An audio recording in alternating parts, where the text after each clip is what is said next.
A groundbreaking ceremony was held today for a $2 million ground-up dispensary in the Pine Point section of Springfield. That's just one stop we make as Western Mass News goes town by town. We're told this location was selected by Mayor Dominic Sarno in the second round of adult use cannabis proposals. The new EMBR Dispensary is located on Boston Road between Morton Street and Lamont Street, also known as the Old Russell's restaurant site. The event is celebrating the transformation of a long vacant property on a major city thoroughfare. Now to Wilbraham, where Rick's Place has been selected as a beneficiary of the Big Y Community Bag Program for the month of December.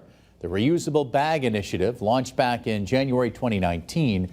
Rick's Place will receive $1 donation every time the $2.50 reusable community bag is purchased at this location during December.